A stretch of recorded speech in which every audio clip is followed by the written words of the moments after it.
Okay, Yeramna Yadinkomo, a watch Seno, a Fiena, Yamayan, so to me, Akoso.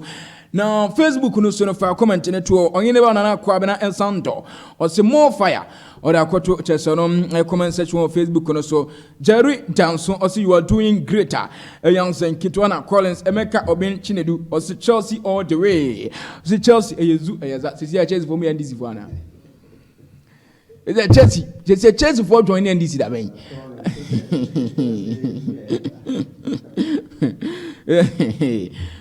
me so Chelsea for and this for ai I said we get na hwibom yeni komo kakra e wo fi onso ro de no to onom na yakenkan e de am live on Facebook Sports Touch TV and our face no YouTube Sports Touch TV ne yakenkan ne kama to me e de am wabra fi sem no ekusu na ekoso a chese enyansem kitwa yenhye sem na se enfon free chasa no Women's African Cup of Nations na ekoso e wo Morocco eno a games ni bi etumi ekoso a de che ene sem chasa no se Tunisia say any Algeria Empire 0-0 and that Botswana team no say Emma Nigeria coach mo bo mo e kan ba ko a amon so antumi ante urama Algeria say after match 2 no table no Nigeria top with 6 points Algeria toss me with 4 Tunisia at 9 with 1 and Botswana and so no after we ameno ka say 0 points and anon so ewa edemon say outumi so eba urama ene games ni bi eba so 2 games and eba so ene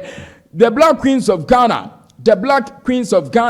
about 12 game and they area tia to anase Mali anya senketwa no 9 and side game no baso and Urama South Africa and so no so on Tanzania about 12 game Urama table no after match 1 no kaunu South Africa top with 3 points Mali toss with 3 Tanzania 0 Ghana 0 kaunu say Tanzania and Ghana elusude Mali South Africa e watch no match 1 match 2 Ghana Mali na sano aya South Africa Tanzania yetimu enkomo ediama wodwumade ni so yentwa so na yemfa bi emadia Kimilas head coach the Black Queens of Ghana ono eden sem to dra o chimse game omo kwakobo ediatia the Black Queens of Ghana no and I say Mali no omo expect a very 12 game ede atia Mali yenko ne enko chensema Kimilas head coach the Black Queens of Ghana to dra. I expect a tough game. It's a good team, especially they are good in the attack.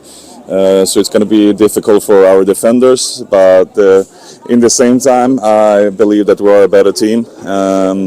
We will really do everything we can to win and to take the 3 points. Kimilas head coach Edema that's the Black Queens of Ghana nin someone also to try to be Emma Wachimati so maybe also no atumi akoso na Kimilas say ombo against South Africa no bono na eye name mo wacha sewe no anomanya name against Mali de omoko akoboni ye no mo so no afanwe area tia Mali yenti no. Yeah, I think the result, of course, is not the result that we wanted, but in the same time, we played against a very good team. I think we in a big period of the time, we were the better team. We had more shots. We had more shots on goals. We had more corners. We hit the bar twice, and they had one VAR penalty and scored. So, but overall, I think we did pretty well. So we just need to leave that game for now and move on and make sure that we do an even better game against Mali. Tenonson Sissoko defender edema Mali emaba wano Tenonso blana jenin komo Tenonso mo kobo ediatia the Black Queens of Ghana mo mindsetter mudi ram against the Black Queens of Ghana no anything. Yeah, the game of tomorrow is really important for us because we need just a win to pass the group stage. So for us on the head is only victory. We will do our best to win, to don't lose. First of all, to don't lose, but we will give our best for the victory. What's your objective for this tournament? As the coach said, our goal is to reach the semi-final, and if we can do better and be better, we will do it. Yes, as I said, we are not the favorite team, but we know what we can do. So first of all, the semi-final, and after we will see. Okay, ano aya babawa ne din ene Sissoko defender edema Mali na otene nkaso de nsam etutwa no yenko Nancy Amo oya midfielder edema the Black Queens of Ghana. Nancy, expectation pain ana chese Ghana for yemfa nhye then I expect yemfa free the Black Queens of Ghana when they In the second all important game against Mali. Ghanaians should expect to win from the Queens because we are going all out and all in to get the 3 points so that we can qualify from the group stage. Okay, ano aya Nancy Amo ano aya Chelsea no midfielder edema the Black Queens of Ghana and this sansem no to twa ede bin so ema o adwuma je ne so yewura mu na ede president edema the Ghana Football Association Kels Simeon Kraku enkona yenkonkodi nkomo Keto Kraku ana no nso echiem se o gidie suronko as a quality kase Ghana and so esori cha South Africa no ombesori a chance against Mali because watch I say Ghana get ball na obo open game until they come against Mali no we show a lot of quality yentie no. Like I said, I think we have quality. I think that the pre-tournament fever would have been wiped out as a result of the first game. Obviously, there were some nerves going to your first game. A lot of these players are quite new to the WAFCON. You see players like Comfort and Co. or having their first stint at this level of the game. So once the first game is out of the way, I think that psychologically they'll be okay for the second game. And they knew they were playing against the defending champions. So obviously, again, they have to give them some amount of respect. But against Mali, who also lost, against Mali, who also have to play to win, I think that the game will be open, and that's where our quality will show. I'm happy that that the girls are very focused, and we're all looking forward to this. Okay, no, Kels Simeon Kraku ne nsama odi tutwa era for the Black Queens one no na also wa confidence bi say kwambia so Black Queens ebetima win this game eno na ekobusa no ne dentia okuta sa confidence na o chem sem omo second half display omia against South Africa no what I say kwambia so emaba we ene against Mali omo nso no ebetimi I want test ere atia Mali a odi sansem na enso tutwa yen ticket that the Queens have had a good preparatory period, starting from the games against Morocco, Senegal, and then Ivory Coast. That offered the new leadership of the Tinkal team the chance to know everybody and to be able to take decisions on their abilities. Beyond that, the team had the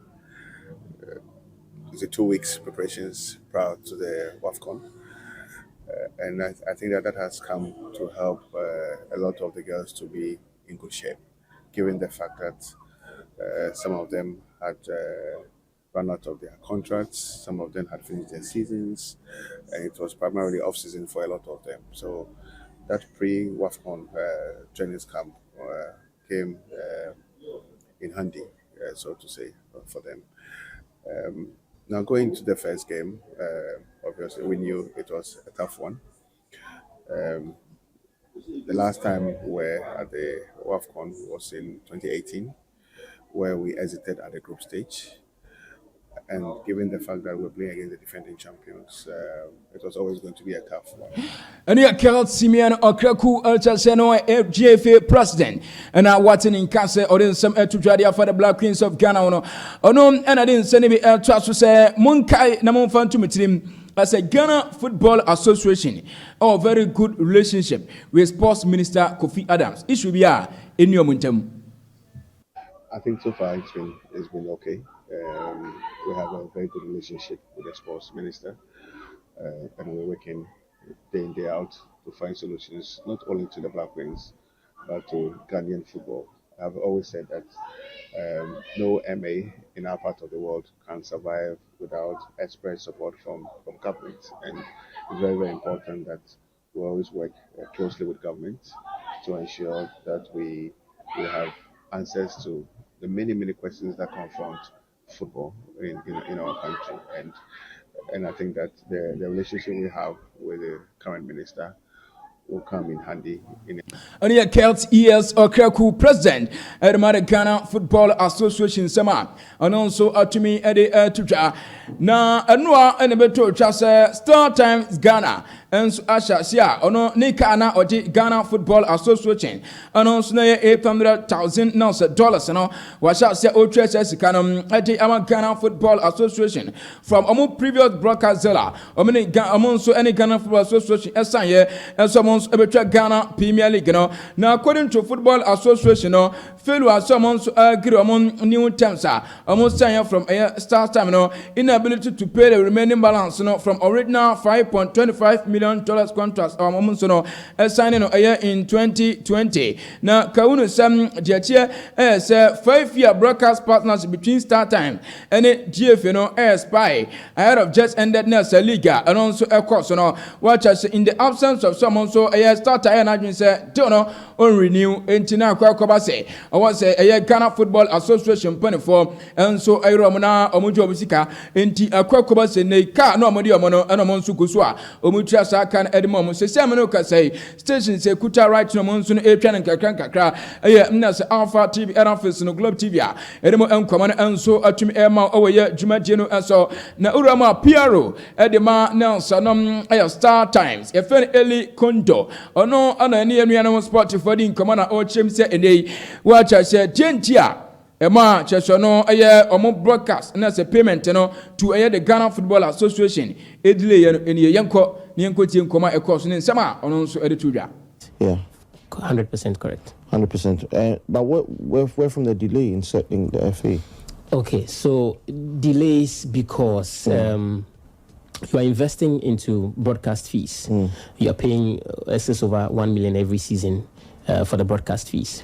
Now, you had a 5-year deal where you are paying more than $5 million for this, and I've been able to pay more than $5 million in this period for this contract. That means that I am committed to making sure that the football lifts up its level and then also invest into the game. Now, aside the broadcast fees, StarTimes is also investing into the production of the game, which is also another cost on its own. Now, you're producing the games and putting on decoder for people to subscribe and watch. Now, if you look at the investment that is going into broadcast fees for the FA, production fees to produce the game and put on TV, and the return that comes in from the subscription of that, it's not equivalent to in terms of the margins in income. But it doesn't make business sense. Yeah. So all of these become problem, but it did not despair the fact that the commitment of paying broadcast fees will stop. It was paid until a little over 800,000 was in arrears. Now there's a contract expires, and you say that because the contract expired and was renewed is because of outstanding debt. And, so the main thing is that let's clear that debt, and management has taken it upon themselves. We'll trash that out. So they started with the first trans. No, PRO Edema Nelson Star Times Ghana. Ninsema or the two Jadian to Mudia Channel. I say, hey, a league in your dinner, Mamma Ring. Young Charles na Shenin Como, Techima 11 Wonders. Techima 11 Wonders report to her. Men sound some to me eka area free timinum as a Techima 11 Wonders, and so any Betika, and so Eba Abessigners, a new sales lease sponsor dealer, and young St. Kitwa for the 2025-2026 Ghana Premier League season. I'm a near young so to me, so wouldn't say we're the first timer. Techima and Sonum Ganya Shadi say to me outside to more Jason Sleeve Nusano, on beyond sponsor area tour. I'm a beyond so to me, come I don't son Eba, no see customer a woman there. And the aqua confidential between a year Techima 11 Wonders and our face with Betika, Edmondson Airpark. Kauno sir, omo negotiations with one airline company. Ono Airbabe omo headline sponsor. And on watch as Ekusua Aircourse CEO, Mr. Steven Puro Jr. Any among so Ekushai and Noah, any among did in Komopia. Watch as Enche official announcement, Ebebana, Chesa Airline Company, Ababe airline sponsor, Eddie Ama Techima 11 Wonders. You know, so Edimo and Como, the Continental Club Masses, a room or 11 Wonders, Alcofa 2 players. Baby, I never the Kokumabi, not General so at me every dear tier some Abrantenity and a Tasman Buffalo. Watch us or no, I run back. ono sina kan ana se left back o sina kan Edema 11 wanted ana first no omo right back Farouk Ameyaw emu ina twane Accra House of Folk team na enya senketo mienu ina no do no advance a watches enche omo so bia be wie na omba sinsen contract no de ama just Accra House of Folk kawunu se toma bia na stars $120,000 euro ana se Ghana cedis rata euro mu from rantemi ana se abranta ni Desmond Bafu signature ema 11 wonders enso no reject sa offer na edemu enkoma no ema owoye dwuma genu so no wa hunde no nso no eko na Accra House of Folk hono ma report to amensa eka ene sa House of Folk enso no apart ways with abranta ni Evans Adomakon Uni sa one season pair and Abrante we eboye with House of Folk and the House of Folk and Abrante no so atimi apart ways a kan say a mutuary and mummy no ina equal agreement to monsono and Abrante no chest apart ways edmonson eba Lord Adabo former prayer Admiral Tamale United ono a prayer Timantain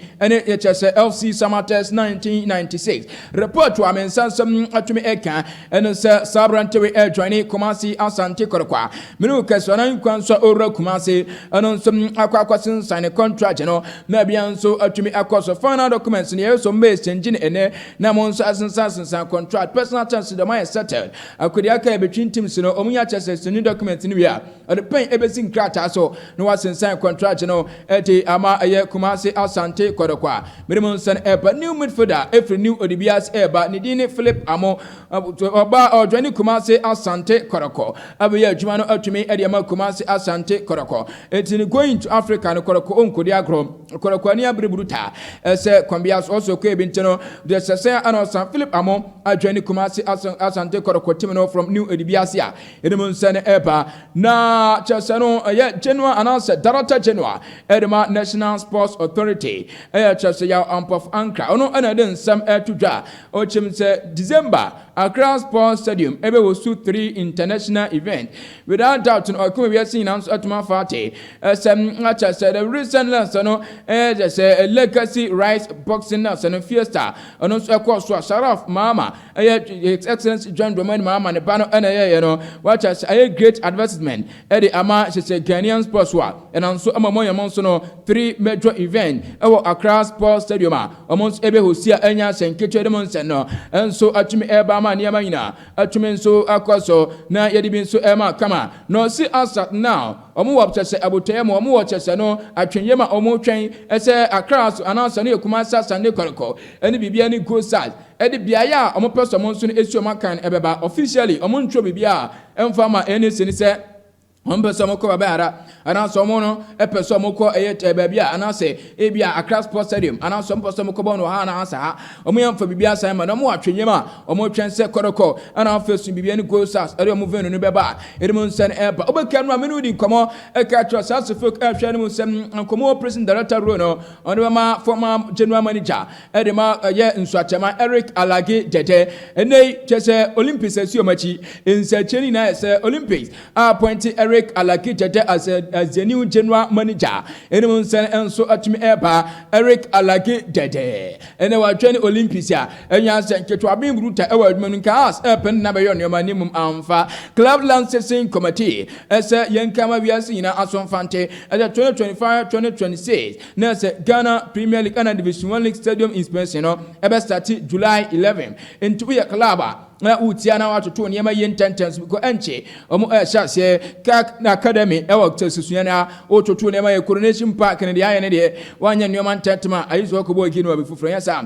wasonso ebetimi afa ya hia edem nsane eba Ghana Football Association approving name changes. Edema Bekwa Heroes FC to Ice Gold. Ama niema ina akwaso nde siano de tie se siano Bekwa Heroes eniwobium se sia Ice Gold wa enya senkito edem nsan enso atumi aba temus adansema enkoso Ice Gold ches enya senkito abokase no edema edem nsan eba kanu se oboase asanu gold de oye andabana se siano temi tene edem nsan ema kama na report amense kan se bibiani dance park ene be hosti champions of 2025 for edmund sen eba kawunu se gosas ne koroko ene bebo na yakobo sa genu dance park ya edmund sen eba na unin se abrante anidin ene fese no chese Frederick Kasare former goalkeeper Edema Kumasi Asante Koroko ɔmo de 2 years ato n'anim ɛsɛ ɔnsensan ɛmfama Durban City of South Africa ɛdemu nsɛn no nso atwumi ɛba ama nneɛma nyinaa nso atwumi akɔ ka ho sɛ 2 years option ɛsan ka ho ntene ɛsɛ ɛkɔba ne sa na ɛsɛ ɛkɔyɛ 4 years ana ɔkɔ akɔ spɛnde ɛwɔ Durban City of South Africa ɛdemu nsɛn nso atwumi ɛba ama nneɛma nyinaa akɔ so na ka ho sɛ sisia no ne agent egu so review contract no sɛ bibia tutum a ɔde pen besi nkrataa so no wasensan ɛde ama Durban City a ɛdemu nsɛn ɛma kama former Asate Kotoko right back Augustine Japan so no ayan signing now 2 years contract ɛde ama Brekum Chelsea enti Augustine Japan me no ka say abrante no join Brekum Chelsea team na me dem ensem no ma owo dwumantie no so exclusive Kumasi Asante Kotoko still na amu push for the signature of former Nsuatema now so no attacking midfielder Benjamin Sevanyo sa kwada we bibia toma omapia entumi so emfama ne aja ye friend say Kumasi Asante Kotoko ka unu say abrante we former captain edema Nelson no under 17 ene oye adwuma edema Chelsea no Ghana under 20 a Kotoko so no puchi for abrante signature edema nsen eba wabo edema Olympics pen afensu Nsuatema tina deserve no ka ho yemfa we entwato na jenimu enkomo na yemfa nsem ne nsidia exclusive de eba sem achashe no coach Fifi Parker Hansen abrante no akakuma bi na okosensan atumen so ede ama Accra Asofo ka unu sa Accra Asofo officially omodem proposal no akwakoto nanim nem akaso ono ankasa so no ebe finalize bia na wasan ede ama Accra Asofo kama niam ina atumen so akoso last week train na Asofo kiye no na oka koji somo adwuma no Abdullahi Gazari adjoine na Jau adjoine akaso ru anetin enso ene hyase no Fifi Parker Hansen enso ebe joine ama niam ina atumen so akoso a eremu nsen no ema kama ewo ye dwumadie no eso